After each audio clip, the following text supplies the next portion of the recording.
হঠাৎ কি ঘটেছে দর্শক দেখেন, অবিশ্বাস্য জনসমর্থন ও বিরাট রাজনৈতিক শক্তি অর্জন করতে যাচ্ছে বাংলাদেশ জামাত ইসলামী। হ্যাঁ, বিরাট একটা সুখবর। পরিস্থিতি জামাতকে শক্তিশালী বানাচ্ছে। এটা জামাতের কোনো অর্জন নয়, জামাতের কোনো ভিশন, জামাতের কোনো প্রজেক্ট সফলতা এরকম না। সিচুয়েশন জামাতের প্রতি জনসমর্থন তীব্র থেকে তীব্রতর করছে। Situation, global politics, regional politics, আন্তর্জাতিক সমীকরণ জামাত ইসলামীকে আকাশচুম্বী উচ্চতায় নিয়ে যাচ্ছে। দর্শক, এই সুখবরটা আজকে আপনাদেরকে দিচ্ছি। আপনি দেখবেন যে আগামী দিনে বাংলাদেশে পঙ্গপালের মতো মানুষ জামাত ইসলামীকে চাইবে। যদিও 12 ফেব্রুয়ারি নির্বাচনের আগেও চেয়েছিল, কিন্তু ভোটের ফলাফল পাল্টে দেওয়া হয়েছে। কিন্তু আরো বেশি চাইবে, এমন বেশি পরিমাণ মানুষ জামাতকে চাইবে, ফলাফল উল্টে দেওয়ার সাহস কেউ করতে পারবে না। জাস্ট ওয়েট অ্যান্ড সি দর্শক। এবং শক্তি অর্জন করছে জামাত। এই শক্তি জামাতের চেষ্টার ফলে নয়, অটো। আমি মূলত বিশ্লেষণ করছি নাসিরউদ্দিন পাটোয়ারির একটা বক্তব্য। নাসিরউদ্দিন পাটোয়ারি নারায়ণগঞ্জের একটা মসজিদে গিয়েছেন এবং সেখানে তরুণদের, সাধারণ মানুষের যে আগ্রহ তাকে ঘিরে দেখে আমি অবাক যে নাসিরউদ্দিন পাটোয়ারিকে এত মানুষ পছন্দ করে, তরুণরা। এর মানে কি দেখেন, নাসিরউদ্দিন পাটোয়ারি যে আপসহীন কথাবার্তা চাঁদাবাজের বিরুদ্ধে এবং দখলদারদের বিরুদ্ধে, মাস্তানদের বিরুদ্ধে, গডফাদারদের বিরুদ্ধে নাসিরউদ্দিন পাটোয়ারি যে হুঙ্কার গর্জন, এগুলো মানুষ পছন্দ করে। নাসিরউদ্দিন পাটোয়ারি তো এমপি, মন্ত্রী বা এরকম কিছু না, এমনকি প্রথম সারির সমন্বয়কও ছিলেন না। সেই নাসিরউদ্দিন পাটোয়ারির প্রতি এত আবেগ কেন থাকবে তরুণদের? তিনি একটা মসজিদে গেলে যে পরিমাণ লোক হয় স্বতঃস্ফূর্ত ভাবে, তারেক রহমান গেলেও এত পরিমাণ লোক স্বতঃস্ফূর্ত ভাবে হবে না। কেন নাসিরউদ্দিন পাটোয়ারির প্রতি এত আকর্ষণ কেন?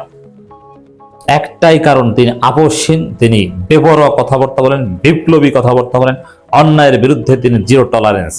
তার জাস্ট কথা এবং তার সাহসিকতা, তিনি ভয় করেন না। এখান থেকে একটা বিষয় বোঝা গেছে যে তরুণ প্রজন্ম এটাই পছন্দ করে। নাসিরউদ্দিন পাটোয়ারি সাহসী, তিনি তরুণদের ভালোবাসায় মুগ্ধ। রমজান মাসে আমরা দেখেছি যে পুরো বাংলাদেশ ঘিরে ইফতার মাহফিল করেছেন এবং তারাবি পড়েছেন এই নাসিরউদ্দিন পাটোয়ারি। সাথে নাহিদ ইসলাম ছিল তার বস, দলের আহ্বায়ক। কিন্তু নাহিদ ইসলামের চাইতে নাসিরউদ্দিন পাটোয়ারির প্রতি মানুষের আবেগ আমরা বেশি দেখেছি। তো দর্শক, এই নাসিরউদ্দিন পাটোয়ারি বলেছেন, পশ্চিমবঙ্গে বিজেপির জয়, ভারতে গেরুয়া পতাকা বাংলাদেশের কাছে এসে গেছে। It's very significant discussion. এই আলোচনা আমাদের তোলা দরকার। ভারতের গেরুয়া পতাকা বাংলাদেশের কাছে এসে গেছে। এর মানে এখন বাংলাদেশের সীমান্তে মুসলমান নির্যাতন হবে এবং মুসলমান শরণার্থীরা বাংলাদেশে আশ্রয় নেওয়ার চেষ্টা করবে, কুশিনের ঘটনা ঘটবে এবং এমনকি শরণার্থীদের ঢেউ নামতে পারে। দর্শক, এই পরিস্থিতিতে বাংলাদেশের জন্য এটা উদ্বেগের। যেহেতু বাংলাদেশের কাছে চলে এসেছে, বাংলাদেশকে এই বিষয়ে সজাগ হতে হবে। এই গেরুয়াদেরকে সাইজ করার জন্য বাংলাদেশকে প্রস্তুতি নিতে হবে। কারণ এটা কিভাবে করা যায়? এই যে পশ্চিমবঙ্গের যে গেরুয়া পতাকাধারীরা, আরএসএস, বিজেপি, ওরা কিন্তু নোংরা। ওদের মধ্যে সভ্যতা ভব্যতা নেই, ওদের মধ্যে কোনো সহনশীলতা নেই। আপনি দেখেছেন যে মসজিদের ভিতরে ঢুকে মুসলমানদের ডিস্টার্ব করে, নামাজ পড়ে মুসলমান, সেখানে ওরা বাজি বাজায়, বাঁশি বাজায়। গরুর গোস্তের দোকান বুলডোজার দিয়ে ভেঙে ফেলে, মুসলমানদের বাড়িঘর বুলডোজার দিয়ে ভেঙে ফেলে। কোন সভ্য মানুষ, আমরা যারা একটু ইউরোপ আমেরিকা চলাফেরা করি, এই আধুনিক যুগে এটা কেউ কল্পনা করতে পারেন যে ভিন্ন ধর্মের উপাসনালয় ভেঙে ফেলবেন, তার উপাসনায় আপনি ডিস্টার্ব করবেন ভিতরে ঢুকে? মুসলমানদের মসজিদে আপনি জুতা পায়ে দিয়ে আপনার ধর্মীয় বিভিন্ন অনুষঙ্গ নিয়ে আপনি ঢুকে বিশৃঙ্খলা সৃষ্টি, এটা পৃথিবীর কোনো দেশে এটা অকল্পনীয়। আপনি ইউরোপের যে কোনো দেশে যান, মসজিদের প্রতি তাদের যে সম্মান, তারা খ্রিস্টান, বাট মসজিদের প্রতি তাদের অসম্ভব সম্মান। এটা আমি দেখেছি শুধু ইহুদিদের ক্ষেত্রে। ইসরায়েলিরা তারা এগুলো সম্মান করে না, তারা মসজিদের ভিতর জুতা টুতা নিয়ে ঢুকে গুলি করে ধরে নেয়। এছাড়া খ্রিস্টান বলেন আর ইউরোপ আমেরিকা, সারা পৃথিবীতে মসজিদকে যথেষ্ট সম্মান করা হয়। আর এই গেরুয়া সন্ত্রাসীরা, এটা আমাদের জন্য ডেফিনেটলি উদ্বেগজনক। এই অসভ্য বর্বর একটা গোষ্ঠী ক্ষমতায় এসেছে। মজার বিষয়, এই শুভেন্দু অধিকারী, আমার প্রতিবেশী ছিলেন এক সময়, ডিটেলস আর বললাম না, হোয়াট এভার। তো এখানে ভেরি ইন্টারেস্টিং যে জামাতের লাভটা কি, তাতে জামাতের শক্তির সাথে সম্পর্ক কি?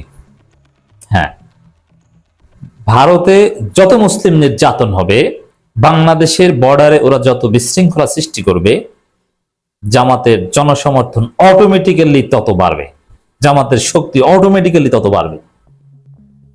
দলিল, আচ্ছা সাতক্ষীরা জামাত এত শক্তিশালী কেন?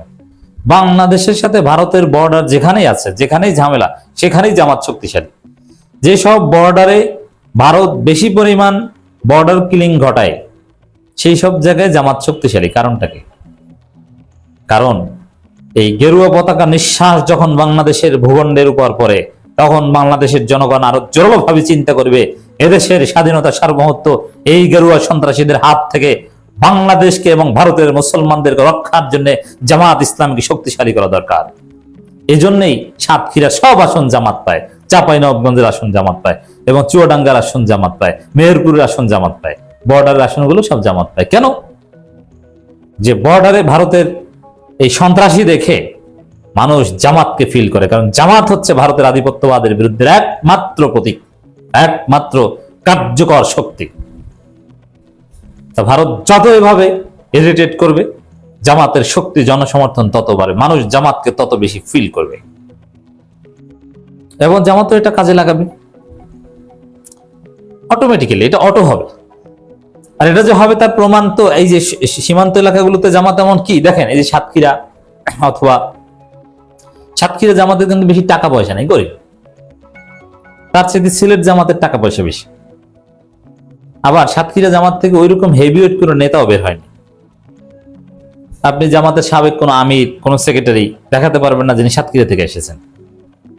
শিবিরের সভাপতি, কেন্দ্রীয় সভাপতি, এরা সাতক্ষীরা থেকে নরমালি হতে আমি দেখি না, এবং সাতক্ষীরা থেকে এসেছে এরকম হিট কোনো নেতাও নাই। ভদ্র নেতা আছে, কিন্তু এরকম আলোচিত এক্সেপশনাল কেউ নাই, ক্যারিশমেটিক কেউ নাই, শিশির মনির নাই কোনো। সাতক্ষীরা থেকে এরকম কেউ আসে নাই। শফিকুল ইসলাম মাসুদ আসে নাই সাতক্ষীরা থেকে, কিন্তু সেই সাতক্ষীরার প্রত্যেকটা ঘরে ঘরে জামাত। সাতক্ষীরা জামাতের যে শক্তি, এত শক্তি কারণে কোনো সাংগঠনিক মেকানিজম দিয়ে এত শক্তি অর্জন করা সম্ভব নয়। ওটাই ভারতের নির্যাতনের ফলে, ভারতের কার্যক্রম দেখে বর্ডারের মানুষ অটোমেটিক্যালি জামাতকে চায়। এখন এই যে গেরুয়া পতাকা বাংলাদেশের কাছে এসে গেছে, তাতে বাংলাদেশের মানুষ আরো বেশি জামাতকে চাইবে, এবং বাংলাদেশের জামাত জোয়ার তৈরি হবে। এটা বাস্তবতা, এটাই হচ্ছে সুখবর। এবং এর পিছনে আরো অনেক দলিল আছে, আরো অনেক যুক্তি আছে, আমি সেটা এই আলোচনার মধ্যে দিচ্ছি না, অন্য কোনো আলোচনা এটা আনবো। যে বর্ডারে যদি এরকম কোনো ঘটনা ঘটায়, তাহলে কোন কারণে কোন রাজনৈতিক শক্তির উত্থান হয়, এরকম অনেক হিসাব নিকেশ, সব মিলিয়ে জামাত এক মহা উত্থানের মুখে।